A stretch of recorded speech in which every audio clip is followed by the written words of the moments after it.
یہاں تک اس بات کا تعلق ہے کہ امیر المؤمنین علیہ الصلوۃ والسلام نے تلوار کیوں نہیں اٹھایا بھائی؟ یہ کیوں نہیں ہو سکتا؟ تو میں آپ کی خدمت میں عرض کرتا ہوں کہ آپ کو اپنی کتاب سے میں جواب دے دیتا ہوں، دیکھیں کہ یہ ہو ہی نہیں سکتا، بہت ہی ہو سکتا ہے۔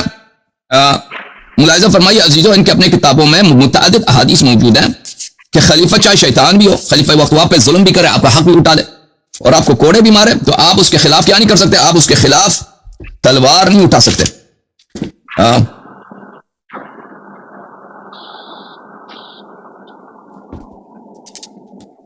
یہ میرے ہاتھ میں یہ کتاب ہے، کتاب صحیح مسلم، صحیح مسلم چاپ دار الفکر تحقیق شیخ صدقی جمیل العطار سنہ 2010 میں چھپی ہے۔ باب فی طاعت الامراء وان منعوا الحقوق، صفحہ نمبر 940۔ یہ اس کی جو اصل ہے وہ مذہب شیعہ میں یہ ہے کہ رسول اللہ صلی اللہ علیہ وسلم نے اپنے اصحاب کو بتایا تھا، اہل بیت علیہ السلام کو بتایا تھا کہ میرے بعد خلافت غصب ہوگی اور ظالم لوگ آ جائیں گے حکومت کریں گے، یہ ہمارے حدیث میں بہت ہے۔ اور امیر المومنین علیہ السلام کو حکم دیا تھا کہ اگر تیرے پاس طاقت ہے تو ان کے خلاف جہاد کرنا، اگر طاقت نہیں ہے تو جہاد نہ کرنا، اس کا اصل یہ ہے۔ تو آپ کی کتابوں میں جو ہے وہ یہ ہے، مثلا اس میں ایک حدیث یہ ہے، اس بہت سارے حدیث ہیں، رسول اللہ صلی اللہ علیہ وسلم نے فرمایا، او بھائی اب سوچ لیں، میں اس حدیث کو 1000 دفعہ یہاں پہ پڑھ چکا ہوں، عربی میں، فارسی میں، انگلش میں، اردو میں پڑھ چکا ہوں۔ اس کے باوجود دیکھیں کہ آپ کے استدلال کتنے میں کیا عرض کروں، کتنے فیک ہیں آپ لوگوں کے استدلال۔ امیر المومنین علیہ السلام کیسے جہاد نہیں کر سکتے؟ اور بھائی بہت ہو سکتا ہے کہ جہاد نہ کریں، اپنی کتاب کو آپ نے دیکھا نہیں ہے۔ رسول اللہ صلی اللہ علیہ وسلم نے فرمایا، مسلم ہے، حدیث نمبر ہے 1847، یکون بعدی ائمۃ لا یہتدون بہدای، میرے بعد جو خلفاء ہوں گے میرے ہدایت پہ نہیں ہوں گے، ولا یستنون بسنتی، وہ میرے سنت پہ بھی نہیں ہوں گے۔ اور بھائی جو پیغمبر صلی اللہ علیہ وسلم کی ہدایت پہ نہیں ہے، اس کے سنت پہ نہیں، وہ مسلمان یا کافر ہے، ٹھیک ہے نا؟ اگر ہدایت پہ بھی نہیں ہے، سنت پر بھی نہیں ہے، تو اگر مسلمان ہے تو سب نام کا مسلمان ہے، یعنی افسق الفساق، ٹھیک ہے نا؟ اس کے بعد فرمایا، وَسَيَقُومُ فِيهِمْ رِجَالٌ قُلُوبُهُمْ قُلُوبُ الشَّيَاطِينِ فِي جُثْمَانِ الْإِنسِ، ان میں ایسے لوگ بھی ہوں گے جو ان کی روح رواں شیطان کی ہوگی، انسان کی روح میں شیطان ہوں گے۔ اور بھائی شیطان مسلمان یا کافر ہے؟ کافر ہے، کافر ہے بھائی، کافر ہے، شیطان کافر ہے، شیطان کافر ہے، وَكَانَ مِنَ الْكَافِرِينَ، قرآن کی آیت ہے، شیطان کافر ہے۔ اگر شیطان انسان کے روح میں آ جائے، اس سے بڑا کافر دنیا میں، اس سے بڑا ابلیس، اس سے بڑا یعنی خطرناک چیز ہے، ہو سکتا نہیں ہو سکتا، اور وہ بھی مسلمین کا امام بن کے آ جائے، مسلمانوں کے خلیفہ بن کے آ جائے، اس سے بڑھ کر مصیبت، اس سے بڑھ کر خطرناک چیز ہے دنیا میں؟ گناہونی چیز نہیں۔ پیغمبر نے فرمایا یہی ہوگا۔ حذیفہ کہتے ہیں میں نے عرض کیا اگر میں اس زمانے کو پاؤں تو میں کیا کروں؟ فرمایا تسمع وتطیع للامیر، فرمایا کہ کیا اسی خلیفے کی تم طاعت کرو جو شیطان کے انسان کے روپ میں آ کے داخل ہو۔ ہمارے نزدیک تسمع وتطیع للامیر کیا ہے؟ اس وقت اپنے وقت کے امام کو دیکھو، امیر سے مراد کون ہے؟ امیر سے مراد امیر المؤمنین علیہ السلام۔ تم اس زمانے میں بھی دیکھو کہ وہ کیا فرماتے ہیں۔ اچھا تمہارے نزدیک یہ امیر کون ہے؟ یہ شیطان ہے۔ وَإِنَ ضَرَبَ ظَهْرَكَ وَأَخَذَ مَالَكَ فَاسْمَعْ وَأَطِعْ، وہ شیطان چاہے آپ کا مال بھی لے لے، چاہے آپ کا بھائی جو چیز بھی لے لے تو وہ کیا ہے، اور تجھے مارے بھی، تجھے گالی بھی دے، تجھے پیسے بھی اٹھائے، تیرے حقوق کو بھی ضائع کرے، تم اس کی اطاعت کرو اور اس کی بات مان لو۔ تو جب تم خود میرے بھائی، تم نے اپنی کتابوں میں یہ نقل کیا ہے میرے بھائی، جب رسول صلی اللہ علیہ وسلم کی سنت تمہارے نزدیک یہ ہے، تمہارے نزدیک یہ ہے کہ شیطان بھی خلیفہ بن کر آ جائے نا، اور شیطان خلیفہ بن کر آ جائے گا میرے بعد، پیغمبر نے فرمایا، تو تم نے اس کے خلاف تلوار نہیں اٹھانا بلکہ اس کی اطاعت بھی کرنی ہے۔ تو تم کیسے کہہ سکتے ہو کہ امیر المومنین علیہ السلام وہاں پہ ان پہ صبر کرنا جو ہے وہ حرام تھا ان پہ، جب رسول صلی اللہ علیہ وسلم کا یہ فرمان ہے تمہارے نزدیک ہے، تو وہ امیر المومنین علیہ السلام کیا مسلمان نہیں ہے، کافر ہے تمہارے نزدیک؟ وہ پیغمبر کے اوامر کو نہ مانے؟ جی بولیں۔ شکریہ۔ دیکھیے اس میں آپ جا کے اپنے علماء سے پوچھ لیجئے، ذرا اپنے علماء سے بھی سوال کیجئے کہ یہ خلیفہ کون ہے، یہ خلیفہ جس کے مطابق یہ خلفاء جب رسول اللہ صلی اللہ علیہ وسلم کے بعد فوراً آئیں گے اور حذیفہ ان کے زمان کو پائیں گے، یہ جو شیطان انسان کی صورت میں آ کر خلیفہ بن جائیں گے، 2-3 کے نام بتا دیں، 1 2 3 کے ذرا ہم نام بتا دیں کہ کون ہے، اپنے علماء سے ذرا سوال کرنا یہ بھی۔ جی سر۔ بھائی مجھے تھوڑا سا ٹھیک، دیکھیے آپ نے جو حدیث بیان کری ہے مسلم شریف سے، اس میں حضور نے یہ جو روایت ہے یہ تعلق رکھتی ہے آنے والے وقت کے تعلق سے جو پیشن گوئی حضور نے دی۔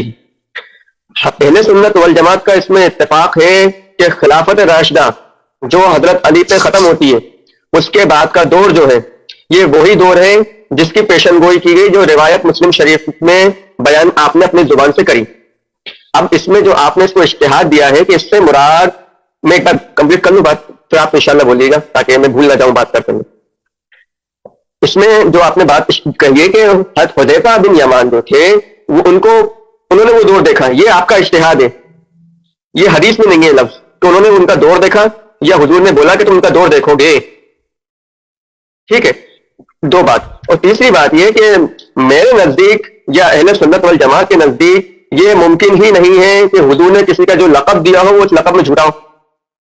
اور حضرت علی رضی اللہ تعالیٰ عنہ کے تعلق سے جو علی المرتضیٰ جو شیر خدا جن کی طلبہ ذوالفقار وہ یہ ناحق ہو تو وہ دیکھیں وہ اسلام زیادہ جانتے تھے بنسبت اس روایت سے جس کی بنا پہ آپ کہہ رہے ہیں کہ وہ خلیفہ جو ہو اس کے ظالم ہو تو خاموش رہیں. اگر ایسا ہوتا خلیفہ کیسا بھی ہو خاموش رہتا تو یہ جو کنٹروورسی جو ہے یزید میں اور حضرت حسین رضی اللہ تعالیٰ عنہ, تو حسین رضی اللہ تعالیٰ عنہ تو ہجرت ہی نہیں کرتے. وہ کہتے بھائی جو ہو رہا ہے ہونا تو کیا ضرورت, حدیث موجود ہے, حضور کا فرمان موجود ہے, کیا ضرورت اپنی جان دینے کی. اس بیس پر جو آپ نے بات بولی بھائی آپ نے بہت ساری باتوں کو اختلاط کیا. پہلی بات ہے کہ آپ لوگوں نے رسول ایک بات جو پیغمبر کے صلی اللہ علیہ وسلم کے کلام میں ہے ہی نہیں, آپ لوگوں نے اجماع کیا. آپ لوگوں کے اجماع کی کیا ویلیو, اور تمہارے اجماع کی کوئی ویلیو ہے؟